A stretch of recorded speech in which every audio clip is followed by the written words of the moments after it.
เป็นครั้งแรกที่ผมต้องเดินทางห่างคนรักของผมมาไกลขนาดนี้เราสองคนไม่เคยห่างกันไกลมากขนาดนี้มาก่อนก็คงคิดถึงกันน่าดูแต่ก็ไม่เป็นอะไรเพราะผมสัญญากับเธอไว้ว่าผมจะโทรหาเธอทุกวันทุกคืนและทุกเวลาที่ผมคิดถึงเธอ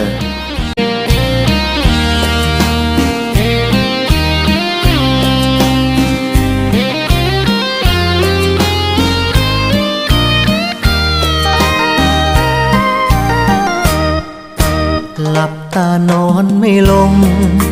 ไฟพะวงถึงเธอนานแล้วไม่ได้เจอโอ้เธอที่อยู่ห่างไกลอยากไปหาแต่ภาระยังมากมายแล้วเธอเล่าห่วงกันไหม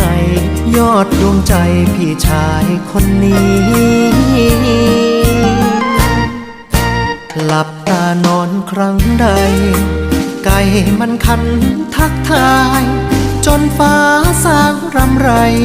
คมตาไม่ได้สักทีอยากโทรหาแต่ว่าสัญญาณไม่มียิ่งนานยิ่งห่วงคนดีแต่ว่าหน้าที่พี่มันยิ่งใหญ่ส่งไปได้เพียงสัญญาณความรักส่งไปด้วยความแรงมากที่รักจะรับได้ไหม 4G 5G ก็ยังสู้พี่ไม่ไหวส่งมาจากสุดขั้วหัวใจส่งไปให้เธอคนเดียว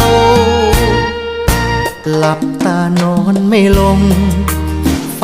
พะวงเสียจังยังรักเธอไม่จางพี่ยังรักมันกลมเกลียว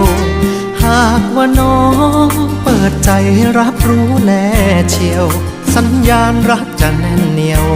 ส่งตรงคนเดียวไม่ล้มไม่ขาด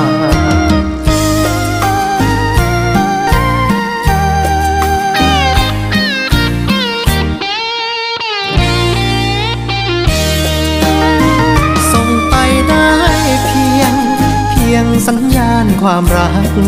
ส่งไปด้วยความแรงมากที่รักจะรับได้ไหม 4G 5G ก็ยังสู้พี่ไม่ไหวส่งมาจากสุดขั้วหัวใจส่งไปให้เธอคนเดียวหลับตานอนไม่ลงไฟพะวงเสียจังยังรักเธอไม่จางพี่ยังรักมันกลมเกลียวหากว่าน้องเปิดใจรับรู้แน่เชียวสัญญาณรักจะแน่นเหนียวส่งตรงคนเดียวไม่ล้ม